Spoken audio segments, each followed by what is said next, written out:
Warning. The subject of this film you are about to watch reveals a crucial secret of your life. You should watch it very attentively, for it concerns a subject that is liable to make fundamental changes in your outlook on the material world. The content of this film is not just a different approach or a philosophical thought.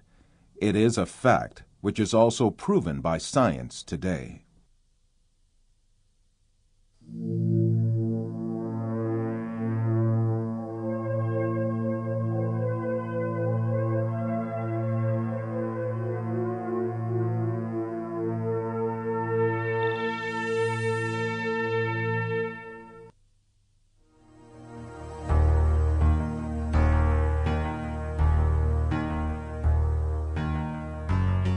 Man is conditioned right from the beginning of his life that the world he lives in has an absolute material reality.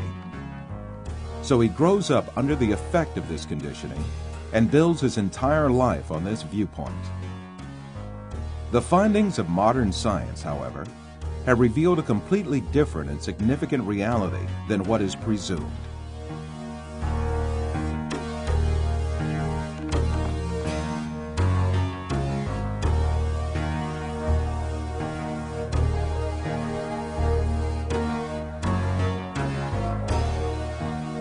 All the information that we have about the external world is conveyed to us by our five senses. The world we know of consists of what our eyes see, our ears hear, our noses smell, our tongues taste, and our hands feel. Man is dependent on only those five senses since birth. That is why he knows the external world only the way it is presented by these senses. Yet, scientific research carried out on our senses has revealed very different facts about what we call external world. And these facts have brought to light a very important secret about matter, which makes up the external world.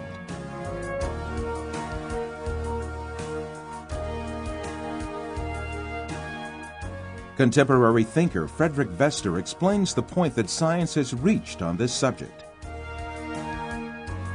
Statements of some scientists posing that man is an image, everything experienced is temporary and deceptive, and this universe is a shadow, seems to be proven by science in our day. In order to better grasp this secret behind matter, let us be reminded of our information about our sense of sight, which provides us with the most extensive information about the external world.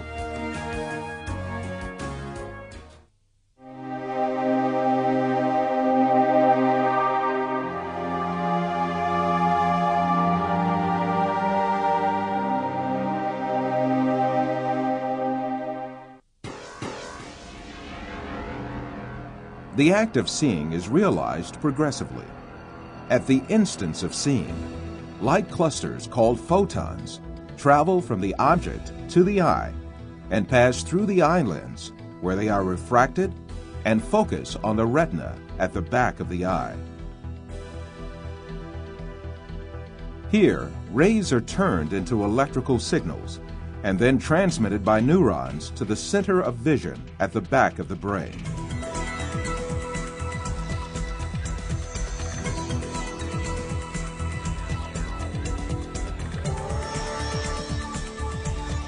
The act of seeing actually takes place in this center in the brain.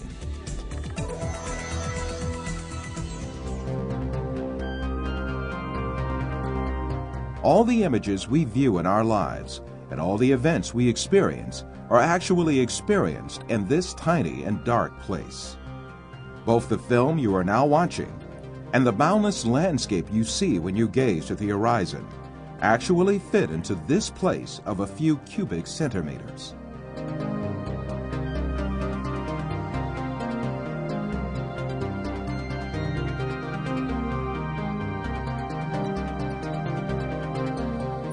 Now, let us reconsider this information more carefully. When we say we see, we actually see the effect the rays reaching our eyes form in our brain by being converted into electric signals. When we say we see, we actually observe the electrical signals in our brain. By the way, there is another point that has to be kept in mind. The brain is sealed to light, and its interior is absolutely dark. Therefore, it is never possible for the brain to contact with light itself. We can explain this interesting situation with an example. Let us suppose that in front of us there is a burning candle, and we view its light. During this period, when we view the candle's light, the inside of our skull and our brain are in absolute darkness. The light of the candle never illuminates our brain and our center of vision. However, we watch a colorful and bright world inside our dark brain.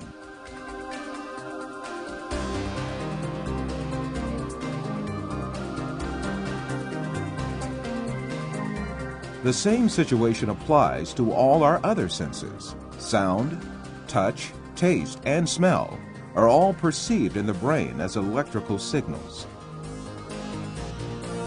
Therefore, our brains throughout our lives do not confront the original of the matter existing outside us, but rather an electrical copy of it formed inside our brain. It is at this point that we are misled by assuming these copies are instances of real matter outside us.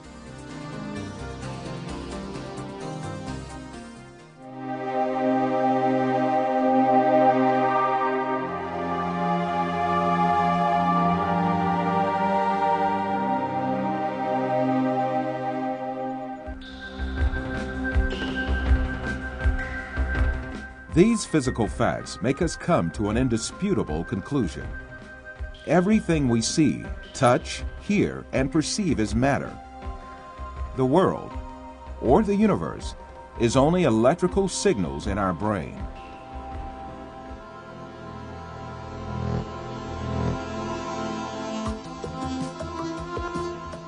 For instance, we see a bird in the external world.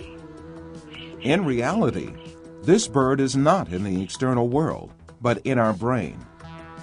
The light particles reflecting from the bird reach our eye, and there they are converted into electrical signals. These signals are transmitted by neurons to the center of vision in the brain. The bird we see is, in fact, the electric signals in our brain. If the sight nerves traveling to the brain were disconnected, the image of the bird would suddenly disappear. In the same manner, the bird sounds we hear are also in our brain. If the nerve traveling from the ear to the brain was disconnected, there would be no sound left.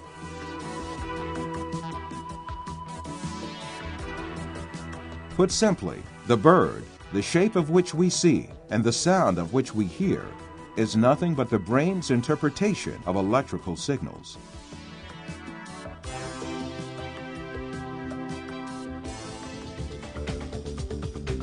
Another point to be considered here is the sense of distance. For example, the distance between you and this screen is nothing but a feeling of space formed in your brain. Also, objects that seem to be very distant in one person's view are actually images clustered at one spot in the brain.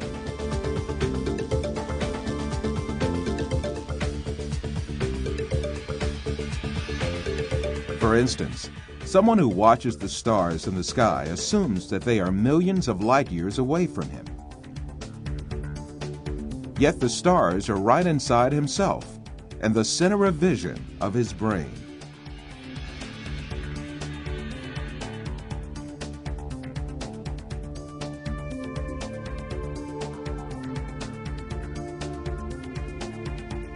While you watch this film, you are in truth not inside the room you assume yourself to be in. On the contrary, the room is inside you. Your seeing your body makes you think that you are inside of it. However, you must remember that your body too is an image formed inside your brain. So far, we have been speaking repeatedly of an external world and a world of perceptions formed in our brain, the latter of which is what we see. However, Since we can never actually reach the external world, how can we be sure that such a world really exists? Definitely we cannot. The only reality we cope with is the world of perceptions we live within our minds.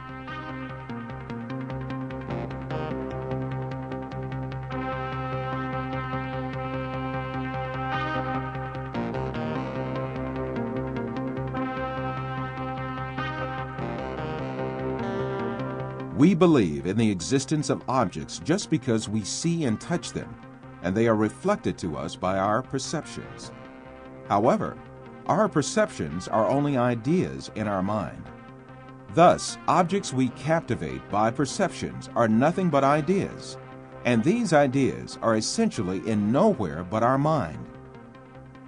Since all these exist only in the mind, then it means that we are beguiled by deceptions when we imagine the universe and things to have an existence outside the mind. To imagine matter to have an existence outside the mind is indeed a deception. The perceptions we observe may well be coming from an artificial source. It is possible to see this in the mind's eye by an example.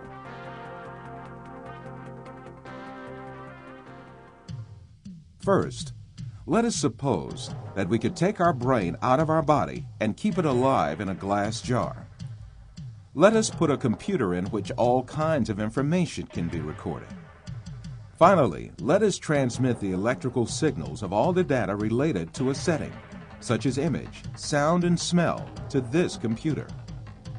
Let us connect this computer to the sensory centers in our brain with electrodes and send the pre-recorded data to our brain.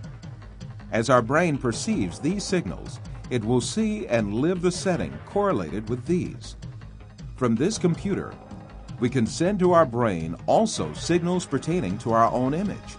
For instance, we can send to our brain the electrical correlates of such senses as sight, hearing, and touch that we perceive while we sit at a desk. In that state, our brain would think itself as a businessman sitting in his office. This imaginary world would continue as long as the stimulations keep coming from the computer. We would never realize that we only consist of a brain. It is indeed very easy for us to be deceived into believing perceptions without any material correlates to be real. This is just what happens in our dreams.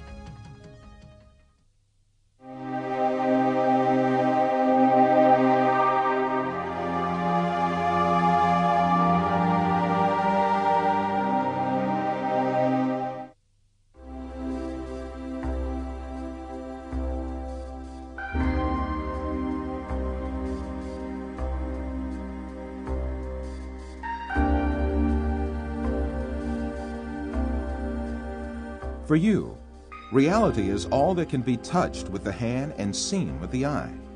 In your dreams, you can also touch with your hand and see with your eye. But in reality, you have neither hand nor eye, nor is there anything that can be touched or seen. Taking what you perceive in your dream to be material realities, you are simply deceived.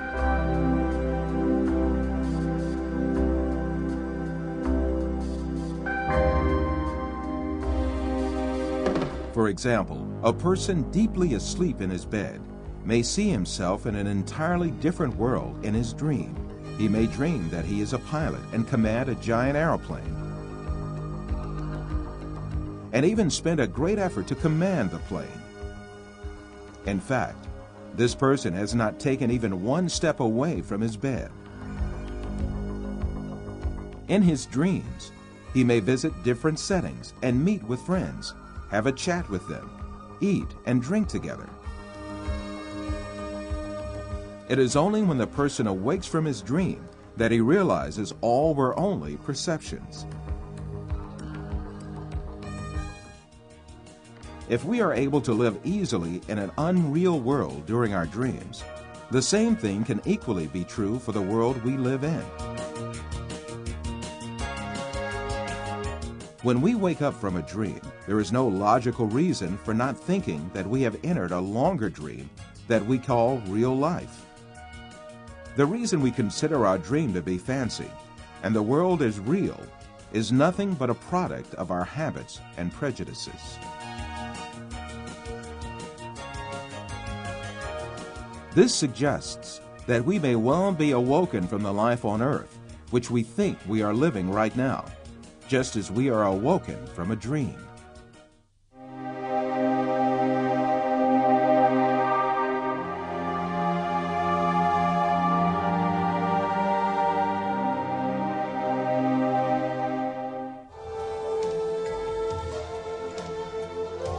After all these physical facts arises the question of primary importance.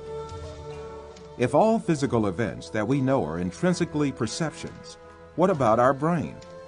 Since our brain is a matter just like our arms, legs, or any other object, it also must be a perception just like all other objects. An example will illuminate the subject further. Let us think that we extend the nerves reaching our brain and put it outside our head, where we can see it with our eyes. In this case, we would be able to see also our brain and touch it with our fingers. This way, we can understand that our brain is also nothing but a perception formed by the senses of vision and touch. Then, what is the will that sees, hears, and perceives all other senses if it is not the brain? Who is it that sees, hears, touches, and perceives the taste and smell? Who is this being that thinks, reasons, has feelings, and moreover that says, I am me? One of the important thinkers of our age, Karl Popper, also poses the same question. Since the Greeks, philosophers have been thinking about the ghost in the machine, the small man within the small man, etc. Where is I, the person who uses his brain? Who is it that realizes the act of knowing? As St. Francis of Assisi said, what we search for is the one that sees. In fact, this metaphysical being that uses the brain, that sees and feels, is the soul. What we call the material world is the aggregate of perceptions viewed and felt by this soul. Just as the bodies we possess and the material world we see in our dreams have no physical reality, the universe we occupy and the bodies we possess now also have no physical reality. The real absolute being is the soul. Matter consists merely of perceptions viewed by the soul. Yes, even if we start with the presupposition that matter is real, the laws of physics, chemistry, and biology all lead us to the fact that matter consists of an illusion and to the inevitable actuality of a metaphysical matter. This is the secret beyond matter. This fact is so definite that it alarms some materialist scientists who think matter to be the absolute being. Science writer Lincoln Barnett says in his book, The Universe and Einstein, along with philosophers' reduction of all objective reality to a shadow world of perceptions, scientists have become aware of the alarming limitations of man's senses.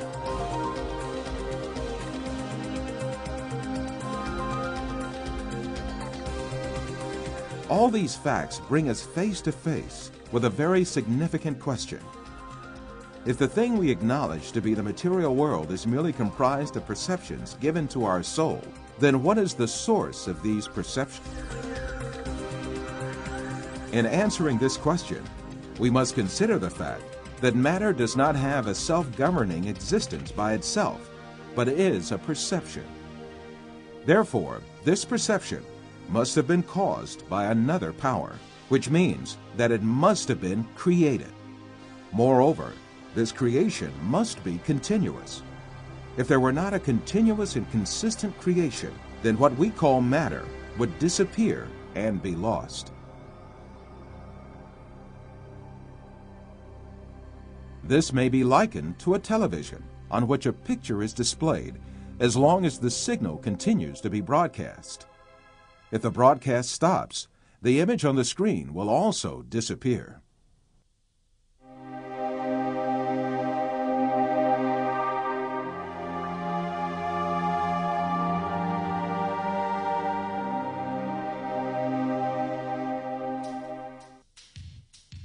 So, who makes our soul see the earth, people, plants, our bodies, and all else that we see? It is very evident that there is a superior creator who has created the entire material universe. That is, the sum of all perceptions, and continues his creation ceaselessly. Since this creator displays such a magnificent creation, he surely has eternal power and might. All the perceptions he creates are dependent on his will, and he dominates everything he has created at any moment. This creator is Allah, the Lord of the heavens and the earth. The only real absolute being is Allah. All things except him are shadow beings he created. This reality is explained by the great Islamic scholar, Imam Rabbani, as follows.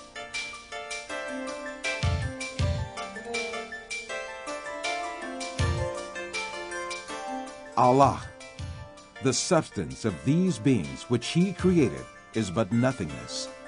He created all in the sphere of senses and illusions. The existence of the universe is in the sphere of senses and illusions, and it is not material. In reality, there is nothing in the outside except the glorious being, who is Allah.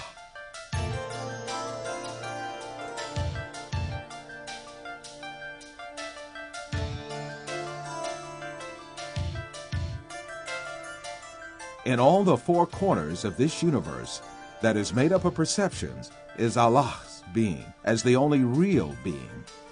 Therefore, the closest being to man is Allah. This fact is explained in the Quran with the verse, "We created man, and we are nearer to him than his jugular vein."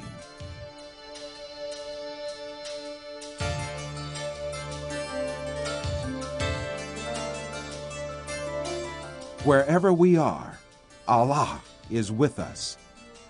While you watch this film, the closest being to you is Allah, who creates everything you see at any moment.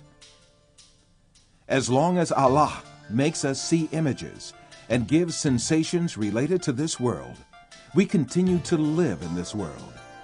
When He ends the images and sensations belonging to this world, shows us the angels of death, and gives perceptions of a different dimension, this means we have died.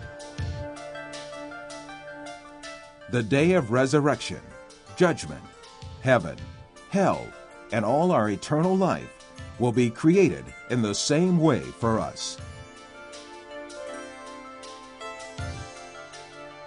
To create all these is too easy for Allah, who displays the evidence of His eternal power and infinite knowledge to us, yet in this world.